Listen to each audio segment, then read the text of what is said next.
যে গভর্নমেন্ট আসতেছে সেই গভর্নমেন্ট আমাদের অধিকার আদায় করা খুবই কঠিন। তবে আমাদের একতাবদ্ধভাবে যদি আমরা আদায় করতে চাই বা আদায় করি তাহলে আমাদের মধ্যে সম্ভব। কারণ আমরা শিখি আপনারা যে এই পাহাড়ে এত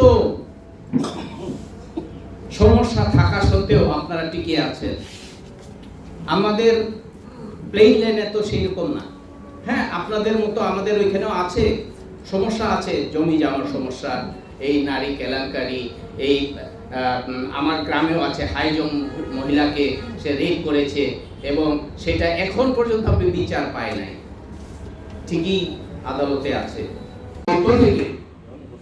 যদি হ্যাঁ অথবা না ইলেকশন হয়ে যায় তার মধ্য থেকে আদিবাসীদের ভূমিকা কি হবে এখনো সুস্পষ্ট হয়ে আসে নাই। তাতে আমরা আরো শঙ্কিত, আরো আতঙ্কিত হয়ে বসে আছি।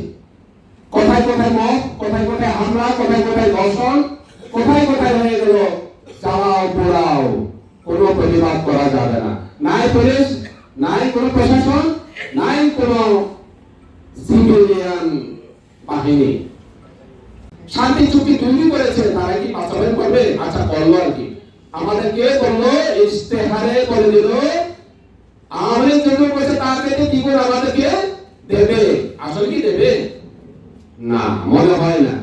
আচ্ছা, বিএনপি আসলো না, জামায়াত জোট অথবা এনসিপি, যেটা বৈষম্য বিরোধী সংগঠন বলে আর কি, এখন জাতীয় নাগরিক পার্টি, তারা যদি গঠন করে তাদের মানে আমাদের ভূমিকা কি হবে তাও স্পষ্ট নয়।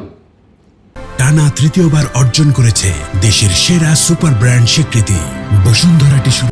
সামনে একটি নির্বাচন রয়েছে, সেই নির্বাচনে আমরা কি করব? যে নির্বাচন হয়তো হবে, হয়তো হবে না, আমি জানি না। এখনো বাংলাদেশে এই 1 মাস পরে একটি ভোট অনুষ্ঠিত হবে, আমার কোনো সাইন সিমটম দেখে মনে হয় না।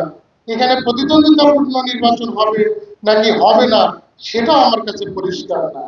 তবে আপনারা প্রশ্ন করেছেন যে আমরা আসলে কাকে ভোট দেব। এখানে তো আসলে আমরা দেখতে পাচ্ছি ভোটের মাঠে যারা প্রতিদ্বন্দ্বিতা করছে তাদের সবারই চরিত্র আমাদের মুখস্থই আছে, কিন্তু আসলে তো কিছু করার নেই।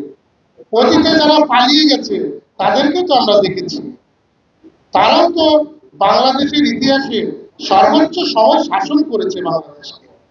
তারাই বা আদিবাসীদের কি কি উপকার করেছে, আদিবাসীদের কতটুকুই তারা ধারণ করেছে, লালন করেছে, পালন করেছে সেটাও তো আমরা দেখেছি।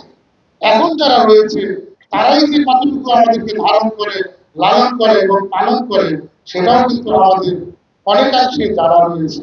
তবুও যেহেতু প্রশ্নটি এসেছে, আমি বলতে চাই যে আমরা দেখতে চাই সারা বাংলাদেশের আদিবাসীদের জন্য এই সকল দলের আসলে যে নির্বাচনী ইশতেহার, সেই ইশতেহারে কি আছে, সেই ইশতেহারে আদৌ কি আদিবাসী শব্দটি ব্যবহার করা হবে না হবে না, ক্ষুদ্র নিগোষ্ঠী হিসেবে ব্যবহার করা হবে, উপজাতি হিসেবে ব্যবহার করা হবে, নাকি একটি শব্দ ব্যবহার করা হবে না।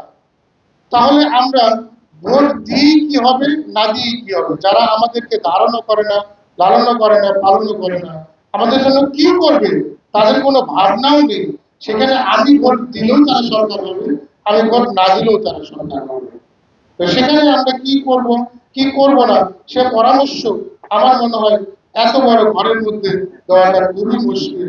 আমাদের মনে হয় পরবর্তীতে নীতি নির্ধারণী পর্যায়ে বসে আমাদেরকে এই সিদ্ধান্তটা দিতে হবে